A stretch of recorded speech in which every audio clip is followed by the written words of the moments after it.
And then I have something else I'd like to share. At the Squirrel Fest, our first Vice District Governor came and worked several hours. I really lost track of it. Bill Karcher is his name. He's out of Vancouver. And he sent us a thank you note. President Maryland and the Longview Pioneer Lions, I want to thank you for letting me work on your chuck wagon Saturday. For me, it was a time well worth working on a lion project. Bill Karcher. And with that, I'm going to turn the meeting over to Kurt and Agnostin. Marilyn, this one, okay. President Maryland, fellow Lions and guests, it gives me great pleasure to introduce today's speaker. He is the Vice President of the Cowlitz Economic Development Council, that's the CEDC. He's been in that position since 2011.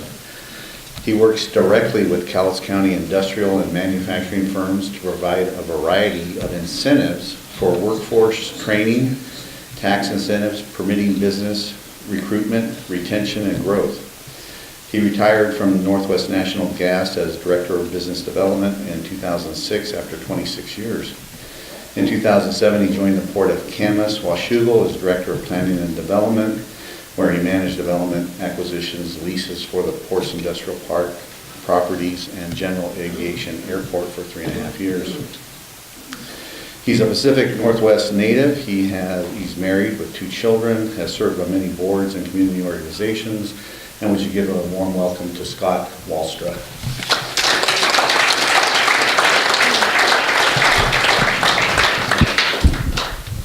Can everybody hear me okay? Well, Kurt was right. I am Scot Walstra, and I am with the Cowlitz EDC. And I'll tell you a little bit about what the organization is, when it started, and kind of what we do in the community so you get a feel for what we do. And then what I'd like to do with the remaining time would be to answer any questions you have about projects or just stuff that we do on a daily basis. The CEDC was founded in 1979. The current president is Ted Sprague. I think he's been there since 1982. We're a nonprofit business leadership organization, and what we do is basically serve as a conduit for incentives for businesses that are existing now, for capital, for tax abatements, and for work source. We also operate a foreign trade zone, and we have some hub zone funding. That's some parts of our county have less economic development than others, and they qualify what's considered historically underserved business zones. So there's a whole suite of those incentives of what we do, but I can tell you for the main thing, mostly what we do is provide workforce training right here locally in the community. Cowlitz County in general, but Longview in particular, has Longview, the urban growth area of Longview, Kelso, has more registered manufacturing businesses than any other urban center of its size. In fact, on a percentage basis in the state. So this community is very good at building things, making things. The foreign trade zone allows us to import and export at a great advantage to folks, which keeps jobs here locally as well. So a big part of what I do, if an employer is looking to expand, we can, if he's going to need some capital for that, we can sometimes access state funds to do that. Very rarely we can access federal funds, and sometimes we get help from our county partners as well. We work for and with the 3 ports in the region. We go the 5 cities of Cowlitz County, and we also do some work in Cap-Lamont, which is in Wahkiakum County. So our workforce mandate can get that far. But if you're making something, some folks are retiring from your organization, you need to add new. You've brought in some new equipment, it's maybe more sophisticated. We can provide resources that would pay, if not all, certainly a large part of that training. That's usually a very big expense for manufacturers, especially if they're adding welders or machinists. We can also help develop vocational programs through the Lower Columbia College. Right now we're working with an aerospace firm in Woodland, Olympic Aero. Very lucky to have these folks here. This will just be an example of some of the variety of the things that we do. 2 Boeing engineers, they left Boeing, very talented guys, They manufacture mostly mission-critical equipment for high-stress aviation components and parts. One of the parts that they're focusing right now is a fuel sensor. It's about a 28-inch long fuel sensor that goes in an H-1 Sikorsky, very husky, heavy helicopter. And they figured out a way to make these better, safer, and lighter. This part has to be tested after so many hours of operation, and it's tested for atmospheric and vibrations and stuff, that the kind of environment that it's going to encounter. And then when you have to replace it, this little tube that's 28 inches tall and an inch in diameter, it's got some very sophisticated telemetry on it, is $42,000 to replace. That's a new BMW. So they make these at a substantial savings. In fact, they've actually improved it. They're so good and qualified at what they do that the FAA has given them approvals to build testing chambers, both for atmospheric changes when they gain or lose altitude, and the special vibrations that they can encounter with any kind of rotorcraft. They also do fixed wing as well. But that's how good these guys are. The FAA certified them, so even if you don't need to replace that part, you can get your part recertified. Well, it was just the two of them, and business was beginning to grow, and so they asked us if we could help. Now, the soldering and the design work in this is very tight. It's very complicated, and it takes a lot of care and attention to do. So the typical production shop that we're in wants to know, can you send me somebody that's really qualified, can work really fast, can get 1 million widgets out the door. We just want them to go, go, go. Well, these folks were looking for folks who were really patient, paid great attention to detail, and didn't care how long it took you within reason, as long as it was built right the first time. So we went to LCC, that we've got a partnership with, and built a cohort of employees. He needed 4 employees. We actually trained 7. He hired all 4 of them. But can you imagine the kind of folks that he's looking for? The kind of folks that are highly successful at this. It was 3 young men and 1 young woman. They make radio-controlled cars, radio-controlled airplanes, and drones. And so that was really a brand new skill set that the college hadn't seen before and we hadn't seen before. Typically, they're looking for people that can read blueprints, can do basic welding, can do grinding. So that's the kind of diversity we have, and this county is drawing, I use that as an example as well, this county is drawing a lot of aerospace supply chain folks. Olympic Aero is just one of them. Sikorsky, Lifeport in Woodland also, another one. And we're in the middle of attracting a couple more right now. I don't know if you've heard of Ecor Crate in Kalama.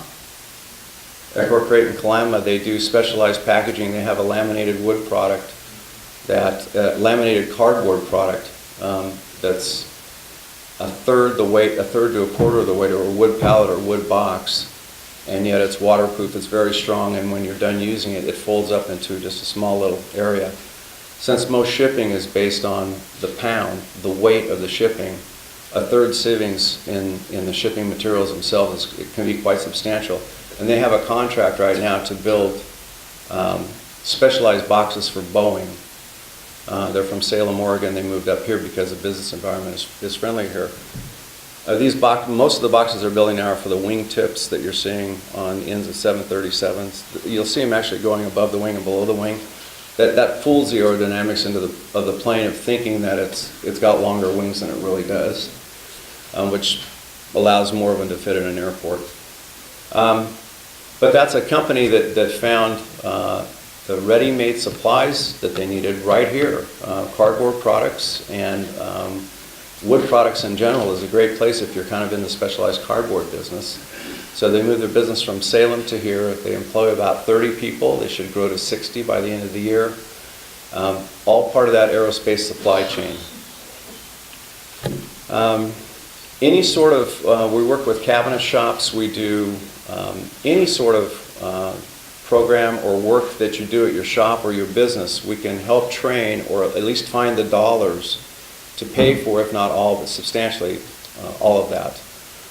And so that would be for small carpenter shops, welding shops. We've got a company, Fabricast. I don't know if you've heard of them. They're out on Industrial Way. They've tripled since they've been here. They make a knife gate valve that is buried 2,500 to 3,500 feet in the Bakken area. One side of the valve faces rock formations, and the other side of the valve is several thousand psi of water and caustic chemicals and abrasive materials. When you bury this valve 2,500 feet into the ground, the last thing that you want to have happen is to have it fail and you have to dig it up and take it out. It's a very big deal. So the kind of welders that they needed weren't really the standard certified weld that the welding shop at Lower Columbia College was seeing. So we took the welding supervisors to this business. They explained what they absolutely needed to have. They need to also have some grinding techniques that weren't part of the normal welding program, and we built them a cohort of workers. Since they've been here, they've quadrupled. So this is the kind of stuff, that day-to-day business that we work with usually is I do about 100 site visits a year in Cowlitz County. I've been in sites for the last 30 years, industrial manufacturing sites with the businesses that I work with. And what we do is we can come in, we can go through your operation. If you're having staffing needs, or if you're having equipment needs, or if you're looking to train some folks, we usually have the resources. There's usually a grant. Our partners are Workforce Southwest Washington, Lower Columbia College, and WorkSource, the ESD WorkSource office in Kelso. But we can actually help design and train folks specifically for what you want to do, and we serve as a conduit for that capital so that those sometimes very expensive training costs aren't borne completely by the manufacturer. It's not such a setback that they want to avoid doing it.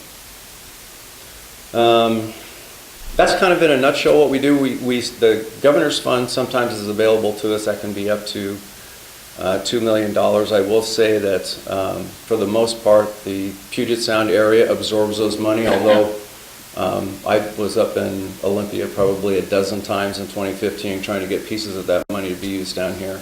But we were able to secure some other funding from our lobbying efforts in Olympia. That's another service that we provide, trying to attract businesses here. Sometimes those businesses want to see what incentives are available. And so we will take the CEO up, or we will go up and lobby with the legislators who have oversight over that. Some of the big projects that you're probably aware of now, the Millennium Bulk Terminal, that's a huge project for this area. I can tell you I flew back to, I know there's a lot of concern about global warming and dust and any sort of emissions that might come from this product. Myself and a group of other folks flew back to Gillette, Wyoming. And I don't know if you folks have ever been to Gillette, Wyoming. It's really out on the prairie. It's nice rolling fields. There's tall grasses. There's outcroppings of rocks and trees and lakes scattered around. It's just quite a beautiful area. And the vein of coal, which the part of the mine we were working at, the vein of coal is about the diameter of this. If this room was a square coal vein running, the topography changes so it's deeper and shallower in other places. But I was there for 3 days. The tour of the mine, I specifically was 94 degrees and lightning all day. I wore a white golf shirt and khaki pants, light khaki pants, and everybody on the trip thought I was nuts. They'd all wore dark blue jeans or black shirts because they were sure that to be at the world's largest open surface coal mine, you're going to get dust on you. I spent 7 hours at the mine, literally on top of the vein of coal.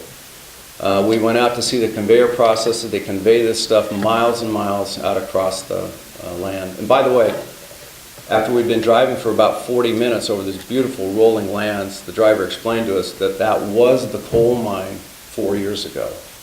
The Department of Ecology and the Environmental Protection Agency both have offices in the corporate office of Millennium Coal.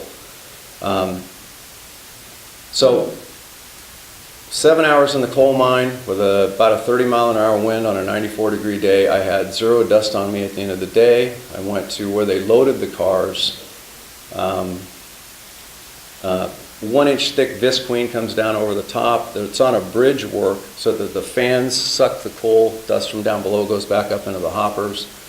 They can run as many as 30 trains a day. That's 30 miles of coal train a day is the capacity of this fill unit. There was no dust anywhere. There's a huge fan that sucks dust up above, back up into the hopper. Anything that falls down goes back. You can look at the tracks going for miles. There's no coal anywhere. There was a 66 Chev Caprice next to the railroad tracks when I arrived there. 3 days later, there was no coal dust on it. I can tell you that I've seen reports in certain publications that as much as 500 pounds of coal dust per unit train mile. Well, if I did the math, facts are very persistent, I did the math on that. That's 30 trains a day, 2,850 miles, 500 pounds a mile, that's 7.6 million tons of coal a year laying along the railroad tracks. Why don't we just send people out with shovels and get it? Why would we need a coal mine? Obviously there is no coal dust coming off of this. For those countries that don't have strategic reserves of hydro or other sources of energy, this is a very important component. This will mean living wage jobs for this community, and we're very supportive of that. It's also going to return a couple of 100 acres of highly poisoned land, toxic land. That's all getting cleaned up, and that's going to be returned to this community for family wage jobs. And there's also going to be a general commodity bulk berth there that's being built as well that will handle other commodities. We're really happy that this firm is making this over $600 million investment in our community, which will add up to many jobs. The other big project that's going on right now is Northwest Innovations. Why do I always trip over that? This is a methanol plant. The methanol gets made in, natural gas is converted into methanol and shipped to China, where it's made into olefins. Olefins are the kind of core product of just about anything synthetic or plastic. This technology has been around for 5 decades. These methanol plants are highly unified in their production. It's a well-known quantity. They're very automated. They have an extremely good safety record. And while they're operating with natural gas, the incidence rate is extremely low, almost never. Once again, a 2 to 3 year construction project, over 2,100 people at peak construction. We think a lot of folks are going to move to this community. This is all family wage jobs that are being produced by that. Those are kind of the two big on the headlines. We're very much in support of that project. We think this is a good part of the world to be doing that. And just to give you an example of the scope and scale of this project, in China, where they're going to receive this material, there was a mountain next to a bay. And at our last annual meeting, I think you saw pictures of the mountain being reduced and an island being created. The island being created is 3 miles wide by 9 miles long. It's a 27 square mile island to do nothing but take methanol from the 5 ports that they plan to generate it at and convert it into products, raw materials and products that we all use daily. So the investment, the global investment is far beyond what we're going to see at the Port of Kalama. It's going to be far beyond that. It's a global product. They're doing it on a very big scale, and this is going to be long-term employment for folks here, and we're happy to have them here as well. A lot of the stuff that we're seeing right now is in composites. We have 2 firms in the area that you haven't heard about, and you're not going to hear much details about from me, but they take what would be considered wood waste, and they have patented process which convert these wood wastes and into composite materials that actually have structural strength that's stronger than steel. So they're right now in Washington, they're approved to do 6-story multi-story buildings with wood, no steel. But they've actually had engineering tests performed with 22-story buildings. We think this is an excellent area, since their main source of their product is wood. We think this is a great place for these folks to land. There's 2 companies doing that. We have 2 other companies, which I can't mention the names, that do composite, polyester, epoxy, and carbon fiber-based epoxies, laminates. They do municipal poles, light poles. They do power poles. These are poles that are typically wood that have been creosoted or treated with oil in some way that over a certain length of time they rot or they split or something, they have to be replaced. The life cycle on these composite posts are many times what wood posts are. And that's kind of the new wave for freeway standard lighting, municipal lighting. They also do decorative lighting and flagpoles. There's 2 companies looking right here in Longview to build a site or occupy a site that's vacant. A lot of energy-related stuff. Congress 2 years ago just refunded the ethanol program, the additive to your gas, which reduces emissions. The waste from the ethanol, from the production, from the actual crop production of the ethanol, the waste stream from that is huge, and they will actually pay folks to take the tank cars. What comes out of that process of converting plant material into a fuel, what's left over is glycerin, industrial salts, and water. And what these 2 companies propose to do, both of them are looking to site in Woodland, but we think we may be able to get one of them in Longview as well. They take these tank cars of water. I could go on all day about this stuff. The water, when they take the industrial salts out of it, those get sold back into the community in pulp and there's other chemical materials that can use that industrial salt. It'll never be table salt, but it's clean, purified salt. The other one is water. The water comes out of it after they've pulled the salts and glycerin out of it. The water exceeds clean water drinking standards, but yet you should see that the storm water and the wastewater capacity, they have to build a capacity as if it's dirty water, and they're actually discharging cleaner than drinking water into the system. It's kind of funny. Maybe Longview could buy it. Yeah. It didn't say that.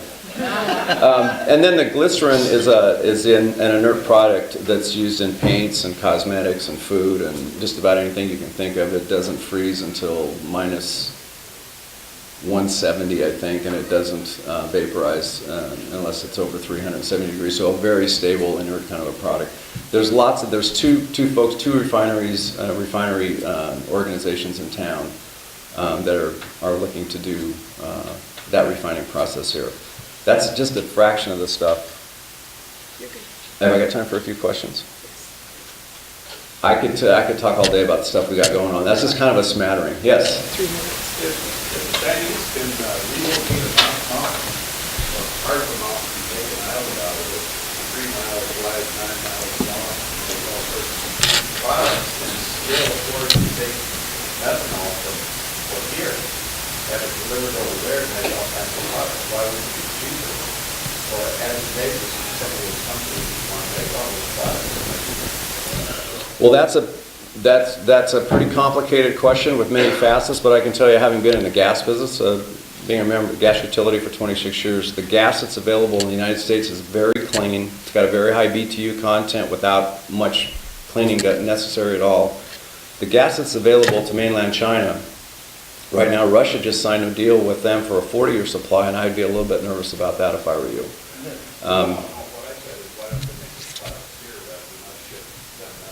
Because I think the natural gas that they have available that's used as a feedstock, it's mostly methane, it's natural gas, is more pure. It takes way less filtering and processing to make into these ultra-pure plastic products. It's an economy of scale, and I do believe, I've talked to them many times, I do believe that the numbers work here better than anywhere else. What's the status on that trailer manufacturing deal? Nimble Trailers, we've been working with them for almost a year. We worked with them for probably about 6 months before you heard of them. They're very excited. These 2 aerospace engineers that started their own business. This is the 3rd business they've started. The other two they started, they got them running and sold. This is a great business model. I think they got over their skis a little bit. We asked them to please not announce anything. Please under-promise and over-deliver. They're short a little bit of capital, and they're looking for some investors right now. But do I think it will happen? Yeah, they've tied up the property.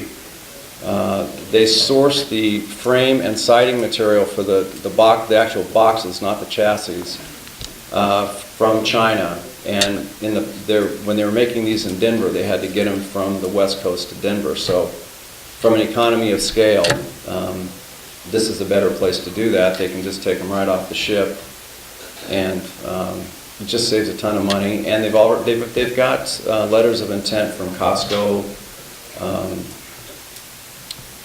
warehouse. What's the warehouse? The big box store. Home Depot. Yeah, Home Depot. A lot of big Costco, a lot of big carriers have already expressed an interest in writing for these vehicles. So we think that they're still here, but it's just going to be over a little bit longer horizon. It's cost them more to get set up than they thought it was going to, is a short answer. George? Just clarification on the earlier question. I think given the same raw material here versus in China, it costs too low to cheap ship. We're going to have a competitive labor against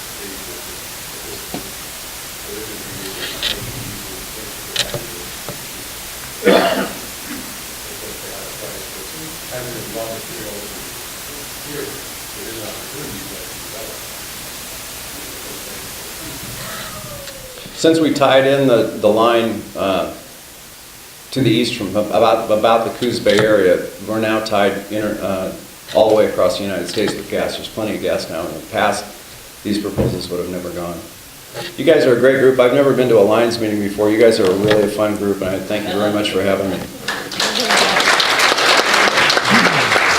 Scott, we do want to thank you for coming. We'd like to offer you a mug with our Lions logo on it, so you can have your favorite beverage in that. Okay. And a membership application should you want to join this great group. Okay. Okay. Thank you very much. Thank you very much.